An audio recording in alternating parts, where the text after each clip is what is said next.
Hello students, हम लोग पढ़ रहे थे सार्क। जो हम लोग पढ़ चुके थे पूरा लेसन कि सार्क क्या है, किस प्रकार से दक्षिणी एशिया के राष्ट्रों ने मिलकर एक महत्वपूर्ण भूमिका निभाई और अपनी सामाजिक, आर्थिक और राजनीतिक सांस्कृतिक समस्याओं को दूर करने का एक प्रयास किया और एक क्षेत्रीय संगठन का निर्माण किया। उसे हम पूर्व विधिवत पढ़ चुके हैं और ये संगठन पूर्णतः असैनिक संगठन था। इसको हम लोग पढ़ चुके हैं कि किस प्रकार से जो पहले एक लंबी द्वितीय विश्व युद्ध के बाद में एक लंबी श्रृंखला चल चुकी थी सैनिक संगठनों की, जिसमें नाटो, सीटो, सेंटो, वार्सा पैक्ट जैसे राष्ट्रों के राष्ट्र संधियों की भरमार हो चुकी थी। लेकिन अब उसका एक रुख बदल चुका था और अब सैनिक संधियों के स्थान पर असैनिक संधियों ने अपना प्रमुख महत्व बना लिया था। और ये असैनिक संधियां जो थी उन्हीं में से प्रमुख है सार्क और दूसरा है आसियान। आज हम इसी चैप्टर का दूसरा जो शीर्षक है आसियान को पढ़ने जा रहे हैं। जैसे सार्क में 8 राष्ट्र शामिल थे और आसियान में 10 राष्ट्र शामिल हैं। ये सार्क और आसियान की महत्वपूर्ण बात यह है कि दोनों दक्षिण के क्षेत्र हैं, लेकिन वो दक्षिणी एशिया के क्षेत्र थे। ये दक्षिणी पूर्वी एशियाई राष्ट्र संघ है। क्या है इसका पूरा नाम? दक्षिणी पूर्वी एशियाई राष्ट्र संघ, और इसको आसियान कहा जाता है। और आसियान का जो इंग्लिश अनुवाद है वो है, आसियान का इंग्लिश अनुवाद जो क्या इस रूप में इसको जाना जाता है, association of south east Asian nation, इसके नाम से इसका नाम पड़ा है। जहां आसियान की बात हम करते हैं तो आसियान के जो राष्ट्र हैं ये राष्ट्र बहुत ही भिन्नता रखते हैं एक दूसरे से। ये सांस्कृतिक, राजनीतिक, वैज्ञानिक हर प्रकार की भिन्नता रखते हैं, लेकिन इनका एक ही उद्देश्य है जन कल्याण। और जन कल्याण की वजह से आसियान जैसे क्षेत्रीय संगठन अनूठे प्रयास कर रहे हैं और अपने राष्ट्र की, अपने आसपास के क्षेत्रों की तरक्की करने के लिए ये विशिष्ट रूप से कार्यबद्ध हैं। हम ये भी कह सकते हैं कि अंतर्राष्ट्रीय राजनीति में दक्षिणी पूर्वी एशिया एक नया शब्द है जिसका प्रयोग द्वितीय महायुद्ध से पूर्व नहीं होता था। इस शब्द का प्रचलन तत्कालिक कारण अगस्त 1953 में क्यूबेक सम्मेलन में एडमिरल माउंटबेटन की अधीनता में दक्षिणी पूर्वी एशिया कमांड की स्थापना था। और प्रारंभ में यह उद्बोधन उन देशों के लिए था जो भारत के पूर्व और दक्षिण चीन के दक्षिण पश्चिम में स्थित थे। उस समय इनकी संख्या 6 थी, लेकिन द्वितीय विश्व युद्ध के उपरांत नए संप्रभु राष्ट्रों के उदय में इसकी संख्या में अभूतपूर्व वृद्धि हो गई और आज अंतर्राष्ट्रीय महत्व के 10 राष्ट्र इसके सदस्य बन चुके हैं। Doctor B.R. चटर्जी के अनुसार दक्षिणी पूर्वी एशिया पूरब से पश्चिम तक Philippine, Vietnam, Laos, Cambodia, Thailand, Myanmar और दक्षिण की ओर मलाया एवं सुमात्रा से लेकर न्यूगिनी तथा इंडोनेशिया द्वीप समूह से मिलकर बना है। और आज दक्षिणी पूर्वी एशिया एक नया इतिहास रच रहा है, जिसके कारण इन राष्ट्रों में अधिक संगठन और अधिक सुदृढ़ता आई है। दक्षिणी पूर्वी एशियाई राष्ट्र संघ का जो निर्माण हुआ था वो 1967 में 8 अगस्त 1967 में बैंकॉक में एक सम्मेलन हुआ और इस सम्मेलन के दौरान ही दक्षिणी पूर्वी एशियाई राष्ट्र संघ का निर्माण हुआ, जिसमें पहले 6 राष्ट्र शामिल थे और धीरे धीरे अंतर्राष्ट्रीय महत्व को ध्यान में रखते हुए इसकी संख्या लगातार बढ़ती गई और वर्तमान में इसमें 10 राष्ट्र शामिल हैं। उन 10 राष्ट्रों के नाम हम पढ़ेंगे। नंबर 1 है म्यांमार, ब्रूनी यानी Brunei, Indonesia, Kampuchea, Laos, Malaysia, Philippine, Singapore, Thailand, Vietnam. तो ये 10 राष्ट्र मिलकर दक्षिणी पूर्वी एशियाई राष्ट्र संघ का निर्माण करते हैं। पहले 5 राष्ट्र थे। 8 अगस्त 1967 में केवल 5 राष्ट्र थे। वो कौन कौन से थे? इंडोनेशिया, मलेशिया, फिलीपींस, सिंगापुर और थाईलैंड।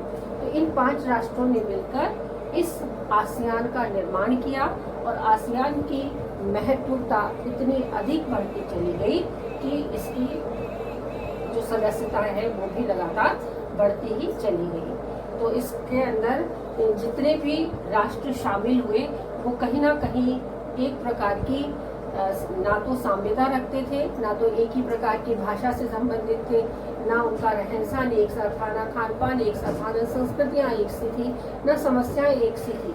इतनी विभिन्नताओं के बावजूद भी इन राष्ट्रों ने सुदृढ़ होकर अपने आप को अधिक सुदृढ़ता का परिचय देते हुए अपने आप का एक संगठन बनाया और इस संगठन से अपनी सामाजिक, आर्थिक, सांस्कृतिक, राजनीतिक, तकनीकी, वैज्ञानिक, शैक्षणिक इन सभी समस्याओं को सुधारने का एक प्रयास किया।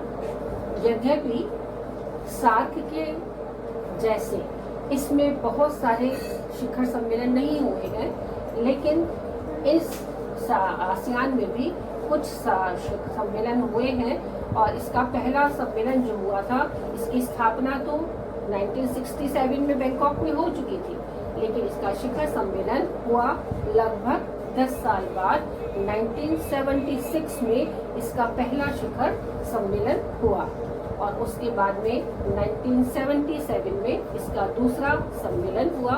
उसके 10 साल बाद 1987 में इसका तीसरा सम्मेलन हुआ। उसके बाद में 1992 में इसका चौथा सम्मेलन हुआ। फिर 95 में इसका 5वां सम्मेलन हुआ। 98 में इसका 6ठा सम्मेलन हुआ और 2001 में इसका 7वां सम्मेलन हुआ। यानी सम्मेलनों की संख्या कम है, लेकिन महत्वता इसकी कहीं भी सार्क से कम नहीं है। इस सम्मेलनों के माध्यम से इसमें बहुत सारे राष्ट्र और भी जुड़े, कुछ पर्यवेक्षक के रूप में जुड़े और कुछ अन्य राष्ट्र इसमें जुड़े। उसके बारे में अब हम पढ़ते हैं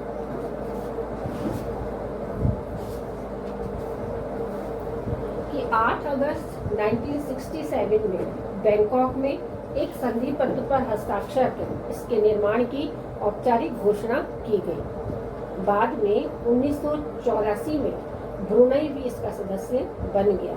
प्रारंभ में वियतनाम, लाओस, कंबोडिया तथा म्यांमार को मात्र प्रेक्षक का दर्जा प्रदान किया गया और 1995 में वियतनाम को तथा 30 अप्रैल 1999 को कंबोडिया को भी पूर्ण सदस्यता प्रदान कर दी गई। इसके साथ ही आसियान की सदस्य संख्या अब 10 हो गई है और आसियान के मौजूदा 10 राष्ट्रों में Indonesia, Malaysia, Philippines, Singapore, Thailand, Brunei, Vietnam, Laos, Myanmar और कंबोडिया सम्मिलित हैं। आसियान देशों ने भारत को अपना आंशिक सहयोगी बना लिया है। 24 जुलाई 1996 को भारत को आसियान का पूर्ण संवाद सहभागी बना लिया गया। रूस और चीन को भी पूर्ण संवाद सहभागी का स्तर अब प्रदान किया गया है। आसियान का केंद्रीय सचिवालय जकार्ता, इंडोनेशिया में है और उसका अध्यक्ष महासचिव कहलाता है। महासचिव का पद प्रत्येक 2 वर्ष के लिए प्रत्येक सदस्य राष्ट्र को जाता है और देश के चुनाव का आधार अकरादी क्रम में है। सचिवालय के ब्यूरो निदेशक तथा अन्य पदों की भर्ती 3-3 वर्ष बाद होती है। सार्क के समान आसियान के सम्मेलन बहुत अधिक नहीं हुए हैं, लेकिन फिर भी पहला शिखर सम्मेलन जो हुआ वो 1976 में हुआ, दूसरा 77 में, तीसरा 87 में, चौथा 92 में, पांचवा 95 में थाईलैंड की राजधानी बैंकॉक में, और छठा 98 में हनोई में, तथा 7वां शिखर सम्मेलन बादर सेरी ब्रेगांव ब्रुनई में संपन्न हुआ। लेकिन इन सम्मेलनों की संख्या अवश्य ही कम रही, लेकिन इनकी महत्वता में कहीं कोई कमी नहीं है। विदेश मंत्रियों की बैठक प्रति वर्ष अवश्य होती रहती है। यानी जो सार्क सम्मेलन है उससे यदि हम इसका कंपैरिजन करते हैं तो कहीं भी आसियान और सार्क की जो महत्वता है वो कहीं भी कम नहीं है। शिखर सम्मेलन अवश्य कम हुए हैं। कार्य विधि वही है लगभग जो सार्क की थी, लेकिन इस वक्त यहाँ पर एक मुख्य कार्य है कि इसका जो केंद्रीय सचिवालय है वो कहाँ है, जकार्ता में, इंडोनेशिया में मौजूद है। प्रत्येक 2 वर्ष के लिए इसके महासचिव का चुनाव होता है और हर 2 वर्ष बाद वो चुनाव जो है अध्यक्ष पद उन सदस्य राष्ट्रों में घूमता रहता है, और बाकी प्रत्येक कार्य जैसे भी सुविधा के अनुसार कार्य चलते रहते हैं और उनको पूर्णता भी प्रदान होती रहती है। अगला हेडिंग जब हम पढ़ेंगे तो वो है कि आसियान का जो भूमिका रही, आसियान ने जो कार्य किए वो किस प्रकार से किए, उसे अब हम पढ़ेंगे। आसियान का स्वरूप क्या है, उसका उद्देश्य क्या है, उसके कार्य और उसकी भूमिका। तो पहले हम पढ़ेंगे उसका स्वरूप और उद्देश्य। आसियान के 10 सदस्य राष्ट्रों में विभिन्न भाषा, धर्म, जाति, संस्कृति, खान पान, रहन सहन वाले लोग निवास करते हैं, और इनकी इतनी भिन्नताओं के बावजूद इन देशों की औपनिवेशिक विरासत, ऐतिहासिक पृष्ठभूमि और राजनीतिक, आर्थिक, सामाजिक जीवन मूल्यों में भी पर्याप्त भिन्नता है। इन भिन्नताओं के बावजूद कतिपय चुनौतियों का सामना करने में भी साझी समझ रखते हैं ये सभी देश। इन देशों के सम्मुख जनसंख्या विस्फोट, निर्धनता, आर्थिक शोषण, असुरक्षा आदि समान चुनौतियां रही हैं, जिन्होंने इन्हें क्षेत्रीय सहयोग पर साथ चलने के लिए विवश कर दिया है। आसियान के निर्माण का प्रमुख उद्देश्य है दक्षिणी पूर्वी एशिया में आर्थिक प्रगति को त्वरित करना और उसके आर्थिक स्वामित्व को बनाए रखना है। मोटे तौर पर इसके निर्माण का उद्देश्य सदस्य देशों के सामाजिक, राजनीतिक, आर्थिक, सांस्कृतिक, व्यापारिक, वैज्ञानिक, तकनीकी और प्रशासनिक आदि क्षेत्रों में परस्पर सहायता करना तथा सामूहिक सहयोग से विभिन्न साझी समस्याओं का हल ढूंढना रहा है। इसका ध्येय इस क्षेत्र में एक साझा बाजार तैयार करना है और सदस्य देशों के बीच व्यापार को बढ़ावा देना है। 14 दिसंबर 1987 को आसियान का तीसरा शिखर सम्मेलन मनीला में हुआ, जो दो दिवसीय शिखर सम्मेलन के अंत में आसियान देशों ने आपसी व्यापार बढ़ाने हेतु 4 समझौते पर हस्ताक्षर किया, और इन 4 समझौतों के माध्यम से ये सभी राष्ट्र सामूहिक सुरक्षा जैसी अनिवार्य शर्तों से बंधे हुए नहीं हैं। यह किसी भी महाशक्ति द्वारा प्रोत्साहित या परिवर्धित या संबंधित नहीं है। इनकी सदस्यता उन सभी दक्षिणी पूर्वी एशियाई देशों के लिए खुली है जो इनके लक्ष्यों से सहमत है। यानी आसियान का जो कार्य रहा है, आसियान अपने आप में कहीं ना कहीं जो विभिन्नता लिए हुए था इन विभिन्न राष्ट्रों में, जहां सांस्कृतिक विभिन्नता है, खान पान की विभिन्नता है, राजनीतिक सामाजिक मूल्यों की विभिन्नता है, इन विभिन्नताओं के बावजूद ये सभी राष्ट्र फिर से कोशिश कर रहे हैं कि ये लगातार एकता को बनाए रखें और अपनी जो सामाजिक समस्याएं हैं, जो सामान्य समस्याएं हैं, जैसे कुपोषण है, चिकित्सा है, शिक्षा के क्षेत्र में है, व्यापार के क्षेत्र में है, जितनी भी और समस्याएं हैं, जो यहाँ की मूलभूत समस्याएं हैं जिनको ये दूर करना चाहते हैं, ये पूर्णतः असैनिक संगठन है और इन समस्याओं को दूर करने के लिए किसी महाशक्ति से ये प्रेरित रही है, किसी महाशक्ति का प्रेशर इनके ऊपर नहीं है। ये सभी राष्ट्र अपने आप से ही आगे बढ़कर एक दूसरे को सहयोग करना चाहते हैं और वर्तमान में भी ये राष्ट्र अन्य दक्षिणी पूर्वी एशिया के राष्ट्रों के लिए एक खुला प्रदर्शन है, खुली चुनौती है कि ये आए और उसका साथ आगे भी बढ़ाते रहें।